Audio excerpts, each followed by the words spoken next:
Shalom Bapak Ibu, kita jumpa lagi dalam Sermon Guide Rock Riverside Community Center minggunya yang ketiga, kemenangan atas kedagingan.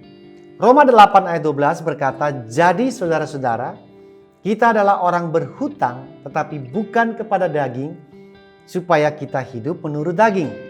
Dan ayat ke-13-nya, sebab jika kamu hidup menurut daging, kamu akan mati.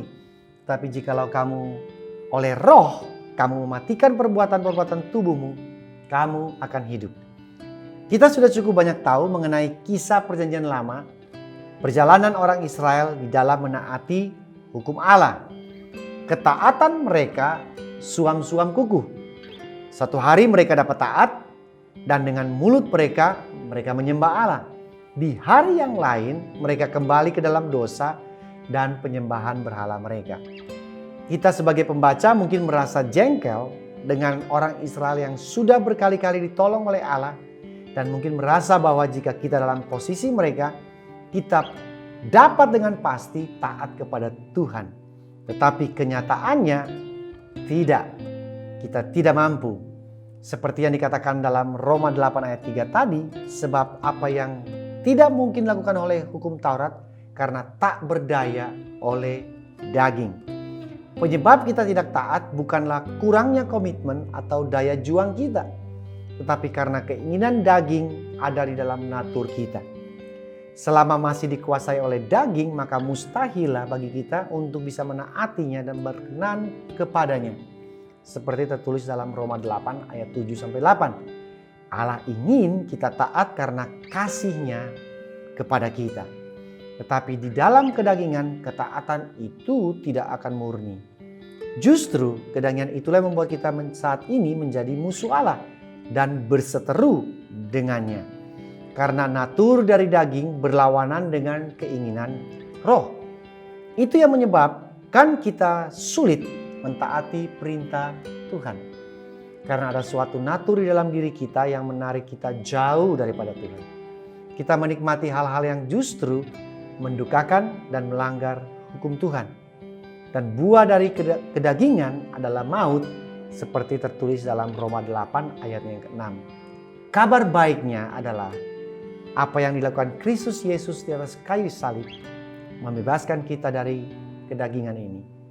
Roma 8 ayat 3 bilang, sebab apa yang tidak mungkin dilakukan oleh hukum Taurat karena tak berdaya oleh daging telah dilakukan oleh Allah. Dengan jalan mengutus anaknya sendiri di dalam daging yang menjadi serupa dengan daging yang dikuasai dosa karena dosa, ia telah menjatuhkan hukuman atas dosa di dalam daging supaya tuntutan hukum Taurat digenapi di dalam kita yang tidak hidup menurut daging tetapi menurut roh. Kita seharusnya dijatuhi hukuman atas dosa di dalam daging menjadi bebas. Karena Dia yang sempurna harus menerima dosa dan hukuman mati. Inilah kabar baik Injil itu. Karya salibnya menyelamatkan dan membenarkan kita. Tetapi kita tidak hanya sampai di situ saja. Karya salibnya juga menghidupkan kita bersama-sama dengan Dia, agar kita sekarang dapat hidup di dalam roh. Belenggu kita akan kedagingan dapat dilepaskan. Sedikit demi sedikit kita akan mulai menemukan kenikmatan di dalam Tuhan. Dahulu kesukaan kita adalah melakukan hal-hal yang mendukakan Yesus. Tetapi sekarang kita tahu bahwa sukacita sejati hanya didapatkan di dalam Dia yang mengasihi kita.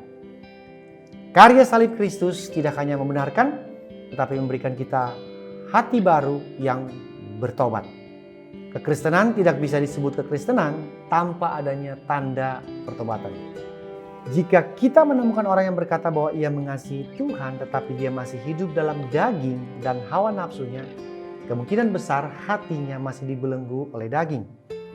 Jika kita mampu mempunyai hati yang mengasihi dan mentaati Tuhan, itu semua bukan karena kuat dan gagah kita, tetapi karena Tuhan yang memampukan kita. Nah, kita akan sampai kepada pertanyaan yang kita renungkan pada minggu ini. Yang pertama adalah, apa keinginan daging yang selama ini menghalangi kita untuk taat kepada Tuhan? Yang kedua, bacalah Roma 8 ayat 7-8 tadi. dan renungkan bagaimana ayat tersebut dapat menolong kehidupan kekristenan kita. Dan yang terakhir, bagaimana caranya agar kita dapat bisa hidup di dalam roh dan menanggalkan kehidupan daging kita. Nah, itulah pertanyaan yang kita perlu renungkan dalam minggu ini Bapak Ibu. Dan jangan lupa, kita bukan hanya merenungkan firman Tuhan saja, tetapi kita juga melakukannya.